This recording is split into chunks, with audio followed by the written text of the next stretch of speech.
Cenk, is like, Andy, what he did make an appearance on the picket line, which I very much appreciate. My last question for you, Cenk, is like, how hopeful are you that we could end up with someone other than Joe Biden as nominee? Like, do you think, because you say, because you say, listen, Gavin Newsom's not going to run against him. That goes for every one of the corporate Democrats. I mean, Gavin Newsom is the one making the most, like doing the most right now. And it's very clear he's not going to jump in this race against Joe. So do you think there's a chance? Krystal, we are definitely in an unsolvable riddle. Yeah. Because the corporate Democrats say, I will not disobey. I will always bow my head. Right. And the progressives say, well, I can't run. The mainstream media will destroy me. They'll destroy my life. They'll destroy my career, et cetera, right? Right. So how do we get past that? That's why I'm desperate enough to think maybe I should do it. And I'll tell you why. Because let's say that somebody like me gets in the race. Yeah. The Democratic voters are dying for an alternative.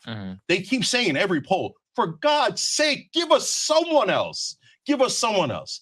If someone like me were to get to 20 points, do you have any idea how quick Newsom and Whitmer would enter the race? So are you serious? You're seriously considering it? Like, yeah, I'm considering it. Okay. And I'll tell you why. Why hasn't it happened? RFK Jr. is at 20%. You know, Marianne's at like 10%, something like that. No, but RFK Jr., first of all, he's not a 20 anymore. He peaked at 20 for a brief moment until Democrats found out he's not a Democrat. Okay. Then he went, then he dove down.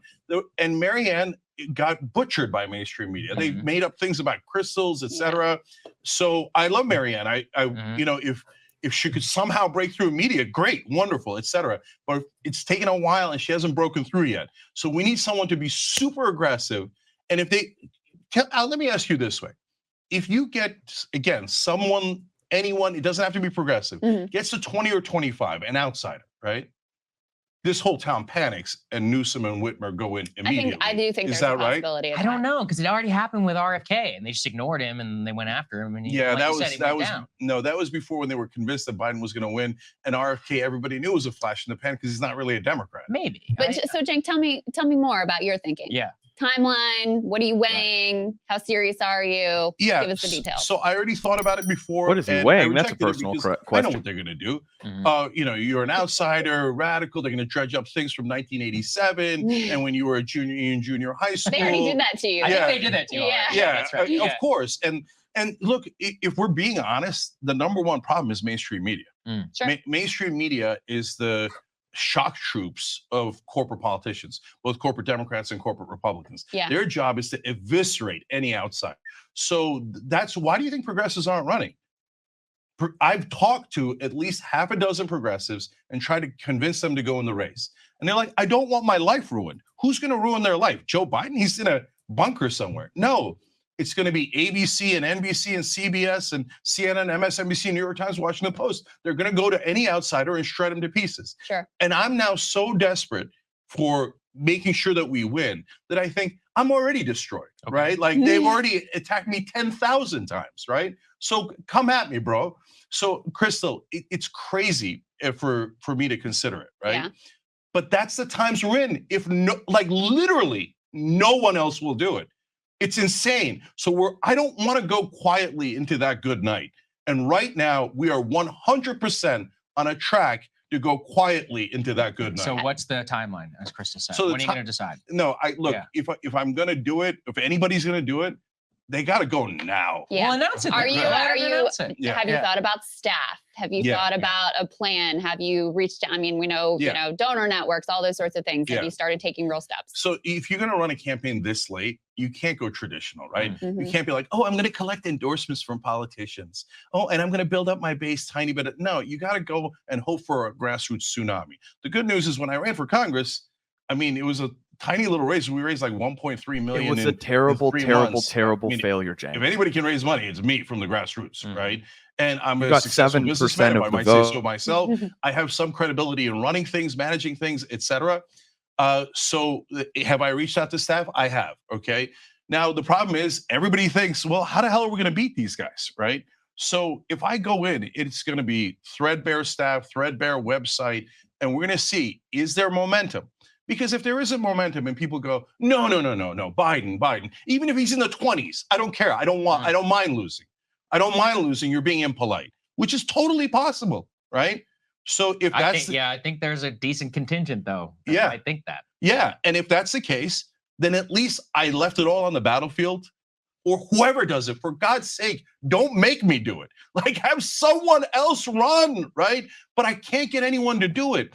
And so I want to leave it all on the battlefield. And I don't want to say, well, like everyone else, I wanted to be polite. So we lost democracy because we thought it would hurt Mussolini's opponent's feelings, right? Does anybody remember Mussolini's opponent? I don't actually. Of course, no one does. Yeah. No one does. Damn it. Yeah. Okay, because Mussolini ran him over, and he probably sat on a couch just like Joe Biden is right now. You guys, and I know how mad Democrats get, and I know how mad media gets when you point out an iceberg. But we did it before. We pointed out the Hillary Clinton iceberg, and then they said, you made the iceberg appear. No, you knuckleheads, it's right there. The country, the voters despise the establishment. And they're like, so let's pick the most establishment candidates we can, Hillary Clinton and Joe Biden. Guys, he barely won last time. There's no way he's gonna win now, let alone if Cornel West is in the race and Larry Hogan's in the race and these guys are in the race. Then there's no chance at all. So no, I'm not going quietly into that good night. So somebody better announce before I do. All right. Wow. Well, all right. Well, I never thought to ask you in your appearance if you were considering running for president. Yeah, I appreciate it. I'm glad you made the news. Yeah, absolutely. And guys, definitely check out the.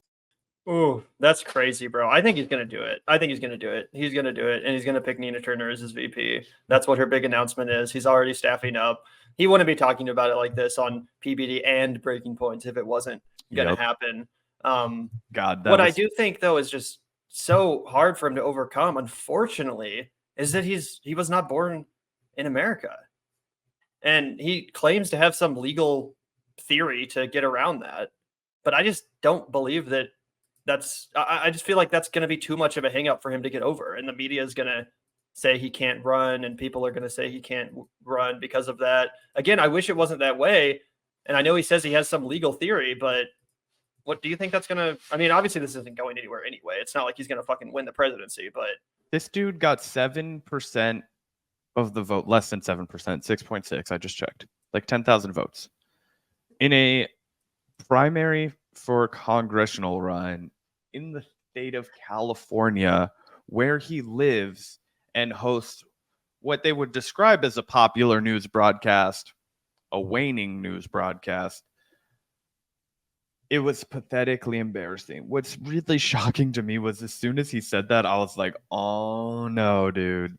Nina Turner's about to fucking just ruin her political career, bro. You can't just do this.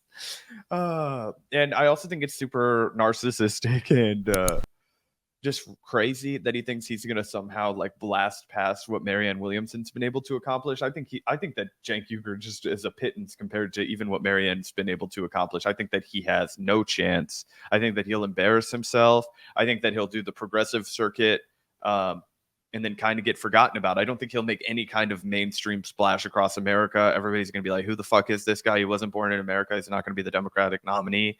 If I was going to support somebody who's progressive from the left of Joe Biden, I'd support Marianne Williamson. It just doesn't make any sense to me.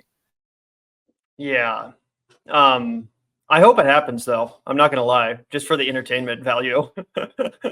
Just for the entertainment value, I am praying that it fucking happens. But, oh, yeah, it'll almost certainly end in utter embarrassment, much like Cenk Uygur's congressional run, which, by the way, coincided with TYT's popularity in a much bigger way than now. Like, TYT is much less relevant than it was during the Bernie era.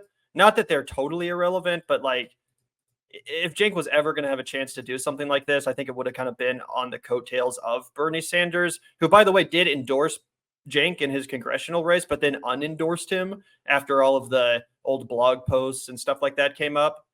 But maybe that's why he's working with Nina. You know, maybe that's why Nina was up in Vermont trying to get Bernie on their team or something like that. Who knows, man? We're going to have to wait and see. But I am really glad we went live today to, you know, catch this right as it went live on the Breaking Points channel. I am fascinated to see how this develops. Oh, yeah. Oof, boy. So you can't look away. It's like a car crash. Like, oh, this is gonna be terrible. But yeah, we'll definitely milk that cow for all it's worth. You know, certainly some funny moments will present themselves, I hope.